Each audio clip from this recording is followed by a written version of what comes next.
sa tumanggap ng titulo ng lupa sa pamamagitan ng DOR. Nasa linya si Megawa Patrol No. 24 SM Alvin Luzano.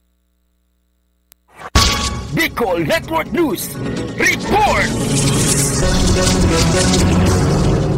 Isang makasaysayang araw para sa 218 benepisyaryo mula sa bayan ng Pilar matapos silang tumanggap ng kanilang mga titulo ng lupa at mga sertipiko ng kondonasyon na may kasamang release of mortgage sa isang seremonyang ginanap sa Legazpi City Convention Center kahapon, ika-26 ng Nobyembre 2024. Samantala, pinangunahan ni Mayor Caroline C. Reyes ang delegasyon ng Pilar sa programa ng Department of Agrarian Reform Region 5 sa ilalim ng kampanyang Sariling Lupa para sa Bagong Bukas na Masagana.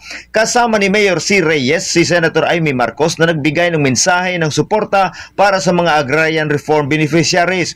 Mula sa isang post sa social media, sinabi ni Mayor Reyes na malaking tulong ang pamamahagi ng lupa sa mga mamamayan ng Pilar upang mabigyan sila ng mas maayos na kinabukasan. Ang pagkakaroon ng sariling lupa ay siyang hakbang tungo sa pag-angat ng buhay ng ating mga kababayan. Patuloy tayong magsusumikap para sa kanilang kapakanan. Samantala, nilalayo ng programa na alisin ang mga balakid sa pagmamayari ng lupa kasabay ng pagbibigay ng oportunidad para sa mga masaganang agrikultura sa bayan ng Pilar. Kasama mo sa pagbabalita para sa Bicol Network News, Megawa Patrol No. 24, Alvin Luzano, tatak tunay na serbisyo.